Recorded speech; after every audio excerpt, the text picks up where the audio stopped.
በስመ አብ ወወልድ ወመንፈስ ቅዱስ አሃዱ አምላክ አሜን።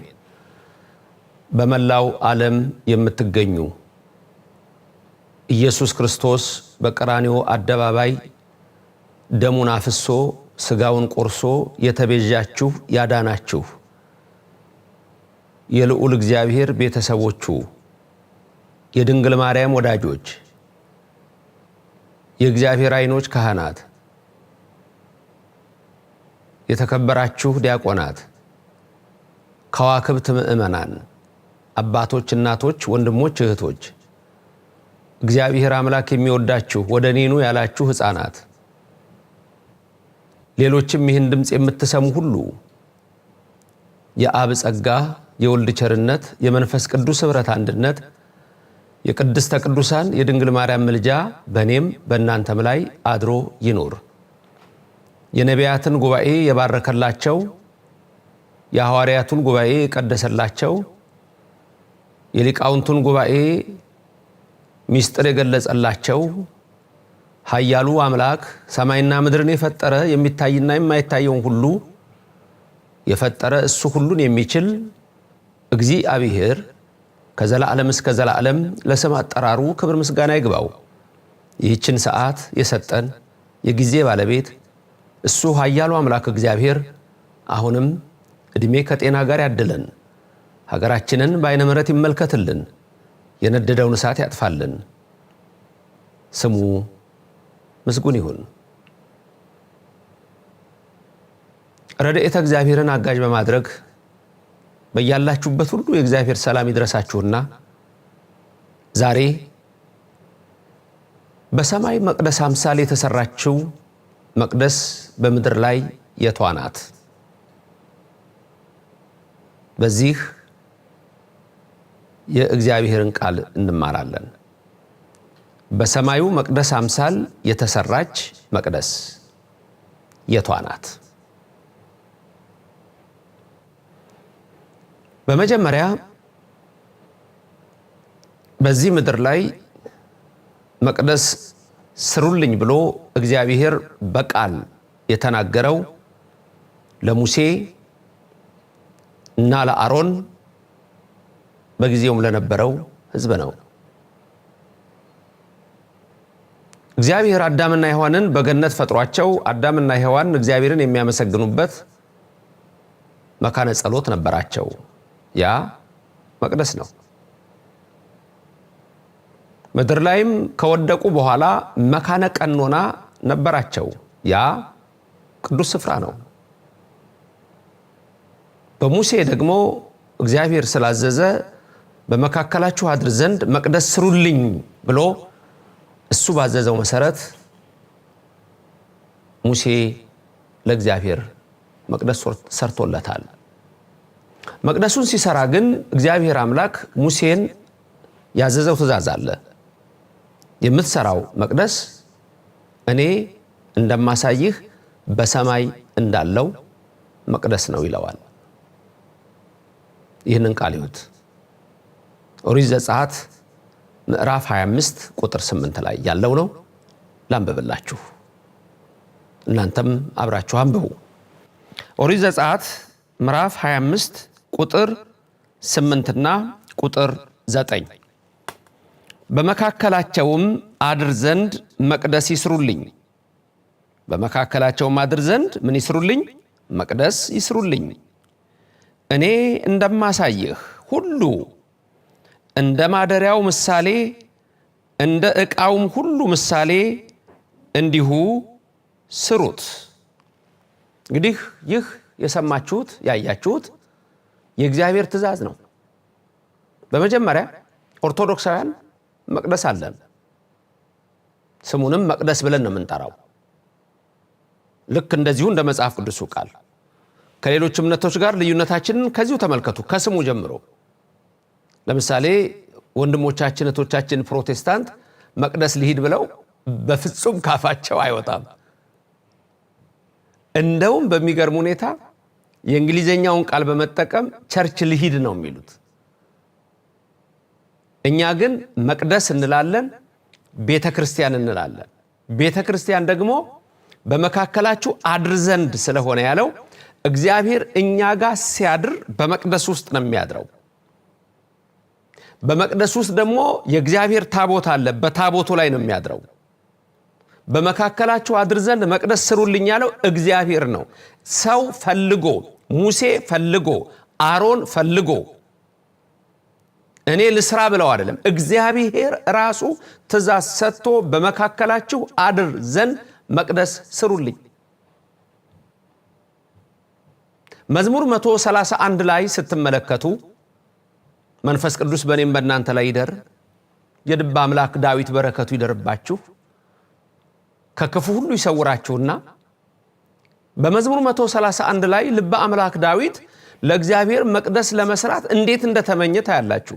ለምን? እግዚአብሔር በመካከላችሁ አድር ዘንድ መቅደስ ስሩልኝ ብሏልና። ስለዚህ ልበ አምላክ ዳዊት የእሴይ ልጅ ከነቢዩ ናታን ጋር በመነጋገር ሱባኤ ገብተው የእግዚአብሔርን መቅደስ ለመስራት እንዴት እንደደከሙ በዛ ላይ ተነግሯል።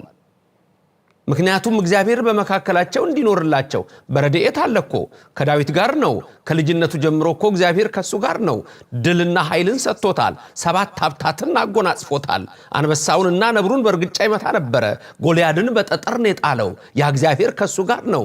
እግዚአብሔር ሁልጊዜ ከሱ ጋር ነው። አዎ ከሱ ጋር ነው። ከሱ ጋር የነበረ እግዚአብሔር ከኔና ከናንተ ጋር ይሁን። ታዲያ ልበ አምላክ ዳዊት ለእግዚአብሔር መቅደስ ለመስራት እንደተመኘ ወደ ለእንቅልፍና ለመተኛት እንኳን እንዳልፈለገ እንዴት እንደተመኘ እግዚአብሔር ይነግረናል። ምክንያቱም ለሙሴ እንደነገረው እስራኤላውያን ሁሉ ወይም አጠቃላይ ሕዝብ ሁሉ በመካከላቸው አድር ዘንድ መቅደስ ይስሩልኝ ያለው ዘጸአት 25 ቁጥር 8 ነው። የኔ ቃል አይደለም፣ የእግዚአብሔር ቃል ነው። ኦሪት ዘጸአት 25:8 ማን ይቃወመዋል? መቅደስ ስሩልኝ። ለምን? በመካከላችሁ አድር ዘንድ አለ። ስለዚህ እኛ ቤተክርስቲያን ብለን መቅደስ ብለን የምንጠራውን ሌሎች በዚህ መልክ አይጠሩትም። ትልቁ ልዩነታችን አንዱ ይሄ ነው። ኦርቶዶክሳውያን አሁን መቅደሱ የእግዚአብሔር ማደሪያ ነው ብለናል። እኛ ይሄንን በየቀኑ እንለዋለን ቅዳሴ ላይ። ከዚህ በፊትም ብያችኋለሁ። ካህኑ ንስግድ ብሎ ከዛ ቀጥሎ የሚያዜመው ምን እያለ ነው? ሰላም ለኪ ይላል። ሰላም እልሻለሁ ይላል። እኛ ምእመናኑ ደግሞ ካህኑ በሚልበት ሰዓት እኛ ቄሶቹ ሰላም ለኪ ስንል እናንተ ደግሞ ምንድነው የምትሉት? ሁላችን አንድ ላይ ቅድስት ቤተ ክርስቲያን ማህደረ መለኮት እንላለን። ቅድስት ቤተ ክርስቲያን ማህደረ መለኮት። ቅድስት ቤተ ክርስቲያን ማህደረ መለኮት፣ የመለኮት ማደሪያ እንላለን። ይሄ በኦርቶዶክስ ነው ያለው። መቅደስ በኦርቶዶክስ ነው ያለው። ቤተ ክርስቲያን ብለን እንጠራታለን።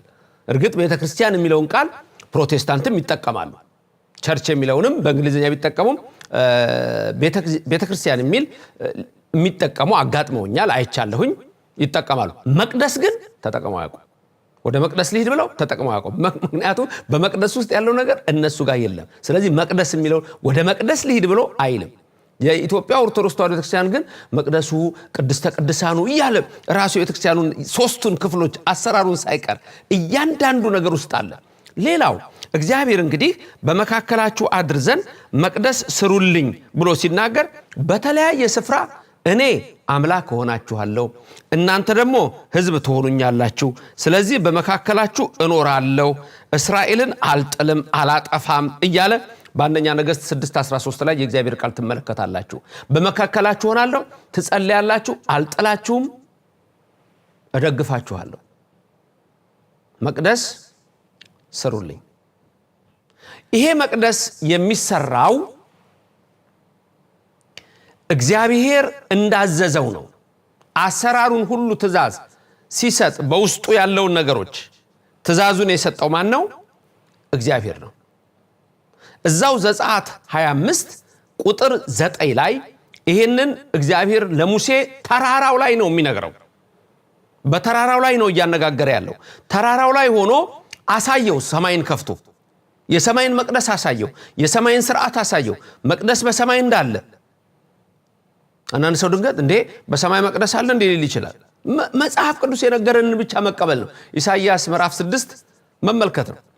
ነቢዩ ኢሳይያስ በትንቢቱ ምዕራፍ 6 ላይ ከቁጥር 1 ጀምሮ የእግዚአብሔር ቃል የሚናገረውን ተመልከቱ። በዛ ላይ የምታዩዋቸው ዝቅ እያላችሁ ስታነቡም እንደምታገኙት በሰማይ ያለውን የእግዚአብሔር መቅደስ ኢሳይያስ ተመልክቶ እግዚአብሔር በዙፋኑ ተቀምጦ የለበሰው ዘርፋፋ ቀሚስ መቅደሱን መልቶት ካህናት ቆመው ሱራፌል ጽና ይዘው በእጃቸው ዕጣን እዛ ውስጥ ጨምረው እያጠኑ መቅደሱ ከዕጣኑ ጢስ ተመልቶ እንደገና በዛ ላይ የቅዳሴ ዜማውን ሰምቶ ቅዱስ ቅዱስ ቅዱስ እግዚአብሔር እየተባለ ሲቀደስ ሰማይ ያለውን ኢሳይያስ ሰማ። ተመልከቱ፣ መቅደስ አለ፣ እግዚአብሔር ውስጡ አለ፣ ካህናት ቆመዋል፣ ጽና አለ፣ ዕጣን ይታጠናል። ይሄን የሚመስል መቅደስ የት ነው ያለው ነው ጥያቄያችን። የሰማዩን መቅደስ የሚመስል ምድር ላይ የት ነው ያለው? አሁን ኢሳይያስ 6 ላይ ያለውን የነገርኳችሁን የምትመስል መቅደስ ምድር ላይ የቷ ናት? በቃ ግልጽ ነው። ኦርቶዶክሳውያን የተዋህዶ ልጆች ኢየሱስ በደሙ የዋጃችሁ ክርስቲያኖች ያላችሁበትን እምነት ወቁት። ከዚች መቅደስ ነው ሰው ሲወጣ ከእግዚአብሔር የሚጣላው። እኔ እንደማሳይህ አለው። እኔ እንደማሳይህ እንደ ሰማዩ መቅደስ አድርገህ እንድትሰራ ብሎ እግዚአብሔር አዞታል። ስለዚህም ሙሴ ሲሰራ በዚህ ስርዓት፣ በዚህ መልክ፣ በዚህ ምሳሌ እያለ ምሳሌው እንደ ሰማዩ መቅደስ ሆኖ በውስጡ ያለው ምሳሌ ተሰርቷል። ይህንን በሌሎችም ማስረጃዎች የምትመለከቱ ዕብራውያን ምዕራፍ 8 ቁጥር 5 ላይ ያለውን የእግዚአብሔር ቃል ትመለከታላችሁ። እዛ ላይ ስትመለከቱ ምንድነው የሚለው? ላንብብላችሁ፣ እናንተም እያያችሁት ስሙ። የቅዱስ ጳውሎስ በረከት ይደርባችሁ፣ ክፉም አይንካችሁ። የእግዚአብሔር ቃል እንዲህ ይላል። ዕብራውያን ምዕራፍ 8 ቁጥር 5 እነርሱም ሙሴ ድንኳኒቱን ሊሰራ ሳለ እንደተረዳ ለሰማያዊ ነገር ምሳሌና ጥላ የሚሆነውን ያገለግላሉ። በተራራው እንደተገለጠል ምሳሌ ሁሉን ታደርግ ዘንድ ተጠንቀቅ ብሎት ነበርና። እንደምታዩት እንግዲህ እነርሱም ሙሴ ድንኳኒቱን ሲሰራ ሳለ እንደተረዳ ይላቸዋል። እሱ ላይ እንደተረዳ ማለት እግዚአብሔር ነው ያስረዳው። ለሰማያዊ ነገር ምሳሌና ጥላ የሚሆነውን ያገለግላሉ። በተራራው እንደተገለጠል ምሳሌ ሁሉን ታደርግ ዘንድ ተጠንቀቅ ብሎት ነበርና። ስለዚህ በዚህ ምድር ላይ የሚሰራው ምሳሌ ነው። ምሳሌው ከሰማይ ነው። በዚህ ምድር ላይ ያለውን ጥላ ይለዋል። ምክንያቱም አሁን ምድር ላይ ያሉት ቤተ መቅደሶች ሁሉ ዝም ብለው ለዘላለም የሚቆሙ አይደሉም። በምጽአት ጊዜ የሚያልፋል። የምድሩ ሲያልፍ ያልፋል። እግዚአብሔር በፈቀደ በወደደ የሚያደርገውን ያደርጋል፣ ያልፋል። የሰማዩ ግን አያልፍም። እዛ ሰማይ እንሄዳለን። እቺ መሸጋገሪያ ናት። የእንግዶች ማደሪያ የተባለችው በሉቃስ ወንጌል ምዕራፍ 10 ላይ ሰማርያዊው ወደ እንግዶች ማደሪያ ስፍራ ያን የወደቀውን ሰው ወሰደው ማለት የእንግዶች ማደሪያ ስፍራ የተባለችው ቤተክርስቲያን ናት። መጻተኞች የሚሰበሰቡባት። አብርሃም፣ ይስሐቅ፣ ያዕቆብ እዚህ ምድር ላይ ሲኖሩ እንደ መጻተኛ ኖሩ ብሎ ዕብራውያን ምዕራፍ 11 ቁጥር 8 ላይ ይነግረናል። እግዚአብሔር የሰራትን ከተማ ይጠብቁ ነበር ይላል። ሰማይ ላይ ዓለም አለ፣ እዚህ ምድር ዓለም አለ። እዚህ ምድር ዓለም ላይ ቤተ መቅደስ አለ፣ ሰማይ መቅደስ አለ። ያ የሰማዩ መቅደስ ለዚህ ለምድሩ ምሳሌ ስለሆነ ሙሴን ተጠንቀቅ ብሎታል። ዘጸአት 25 ቁጥር 9 ላይ እኔ እንደማሳይ እንደ ምሳሌ ብሎታል። ዘጸአት 25 ቁጥር 40 ላይ ደግሞ እግዚአብሔር ሙሴን አስረድቶ ተጠንቀቅ፣ በተሰራ ላይ እነሆ በተራራ ላይ እንደተሰራ ያለውን ያንን የሰማዩን መቅደስ እንዳሳየው በተራራው ላይ እንደዚሁ በዛ ምሳሌ እንድትሰራ ተጠንቀቅ ብሎ ምሳሌውን ነግሮታል። በዚህ ምድር ላይ ያለው ከሰማዩ ምሳሌ ነው፣ ነጸብራቅ ነው። እንደ ሰማዩ የምድሩ ተሰርቷል። ይሄ ምድሩ በምጽአት ጊዜ ሁሉም ነገር ያልፋል።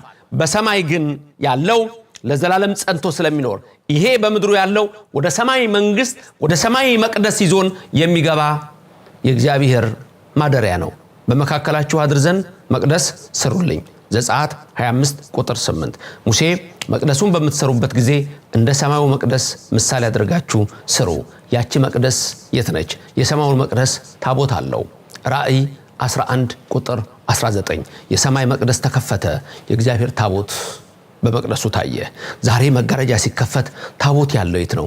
በኦርቶዶክስ፣ በካቶሊክ፣ በመካነ ኢየሱስ፣ በሙሉ ወንጌል፣ በእስልምና መስጊድ፣ በቡድሃ፣ በሽንቶይዝም፣ በዞሮአስትራኒዝም ቤት ነው የእግዚአብሔር ታቦት ያለው። ሌላ ቀርቶ በግብፅ አለ እንዴ? በኢንዲያ አለ እንዴ?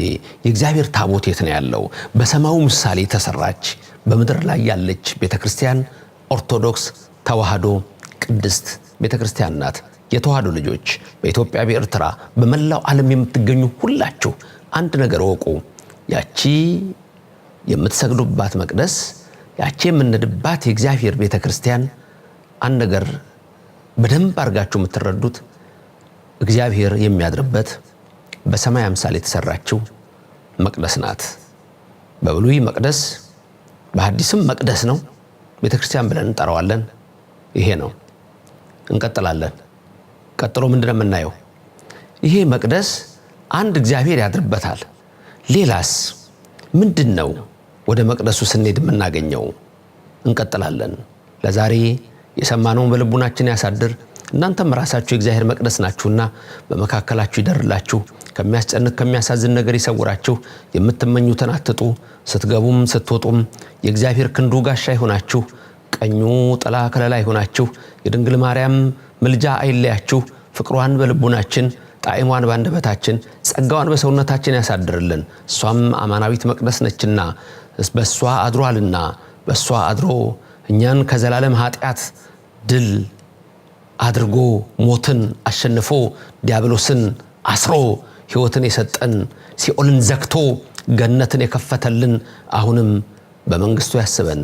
ክብርም ምስጋናም ለሱ ይሁን። ሀገራችንን ሰላም፣ ሁላችንንም በረድኤቱ አይለየን። እግዚአብሔር የሰራት መቅደስ፣ በሙሴና በአሮን የሚያድርባት መቅደስ፣ እግዚአብሔር የመሰረታት መቅደስ የኦርቶዶክስ ተዋህዶ ቤተክርስቲያን መቅደስ ናት። በሰማይ አምሳል ተሰርታለች። ትእዛዙም የእግዚአብሔር ነው። ይህን የሚቃወም ከዲያብሎስ ነው። ስሙ ምስጉን ይሁንና እግዚአብሔር በመካከላችን ያድራል። አሜን። ልዑል እግዚአብሔር ይባርካችሁ፣ ፊቱንም ያብራላችሁ። አሜን።